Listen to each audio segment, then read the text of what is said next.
Good morning students. आज मैं आपको अर्थशास्त्र में उपभोक्ता के व्यवहार के सिद्धांत में उदासीनता वक्र या तटस्थता वक्र के बारे में बताऊंगा। उदासीनता वक्र या तटस्थता वक्र क्या है, सारणी और सचित्र व्याख्या कीजिए। अब इसमें देखिए, उदासीनता वक्र या तटस्थता वक्र मात्राओं के उन जोड़ों को प्रदर्शित करने वाले बिंदुओं का बिंदुपथ है जिनके प्रति उपभोक्ता उदासीन रहता है। यह समान संतुष्टि वाले वस्तुओं के उन विभिन्न बंडलों को प्रदर्शित करता है। ये हो गया उदासीनता वक्र।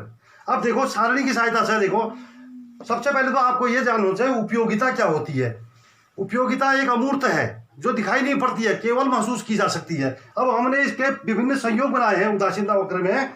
ये देखिए, विभिन्न, ये एक्स और वाई वस्तु हैं दो, ये फल भी हो सकते हैं, कोई सामग्री भी हो सकती है, अन्य एक्स और वाई वस्तु है जिसमें उसको समान संतुष्टि प्राप्त हो रही है। यानी संयोग बना के फर्स्ट पहला बंडल, दूसरा बंडल, तीसरा बंडल, चौथा बंडल, पांचवा बंडल, 5 संयोग बना रखे हैं। देखिए, पहले संयोग में उसे एक्स वस्तु की 1 इकाई और वाई वस्तु की 16 इकाई में उसे समान संतुष्टि प्राप्त होती है। जबकि यदि एक्स वस्तु की 1 इकाई बढ़ा दी जाती है, यानी 2 इकाई, और वाई वस्तु की 12 इकाई में उसे समान संतुष्टि प्राप्त होती है। अर्थात एक्स वस्तु की 1 अधिक इकाई प्राप्त करने के लिए उसे वाई वस्तु की 4 इकाइयों का त्याग करना पड़ेगा। यानी 1 इकाई बराबर एक्स वस्तु की 1 इकाई बराबर वाई वस्तु की 4 इकाई।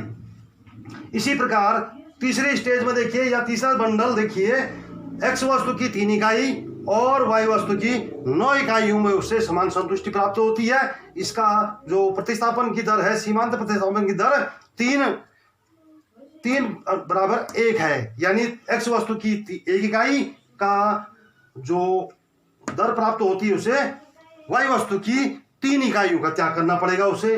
तो उसके बाद चौथा स्टेज में देखिए, एक्स वस्तु की 1 इकाई अधिक बढ़ा दी, यानी 4 इकाई बराबर वाई वस्तु की 7 इकाई, इन दोनों में उसे समान संतुष्टि प्राप्त होती है। यानी सीमांत प्रतिस्थापन दर क्या हुई, एक्स वस्तु की 1 इकाई बराबर वाई वस्तु की 2 इकाई। पांचवा स्टेज में देखिए, एक्स वस्तु की 1 इकाई और बढ़ा दी, एक्स वस्तु की 5 इकाई और वाई वस्तु की 6 इकाई में उसे समान संतुष्टि प्राप्त हो रही है।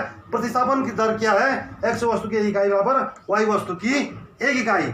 इसी प्रकार से हम चित्र बनाएंगे। चित्र वाई और एक्स है। देखिए, इसमें वाई एक्स है, वाई एक्स में वाई वस्तु हो गई, एक्स एक्स में एक्स वस्तु हो गई।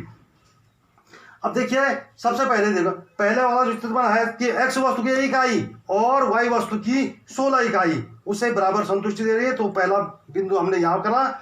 दूसरा बिंदु देखिए, एक्स वस्तु की 2 इकाई और वाई वस्तु की 12 इकाई। तीसरे में देखिए, एक्स वस्तु की 3 इकाई, वाई वस्तु की 9 इकाई। चौथे में देखिए, एक्स वस्तु की 4 इकाई, वाई वस्तु की 7 इकाई।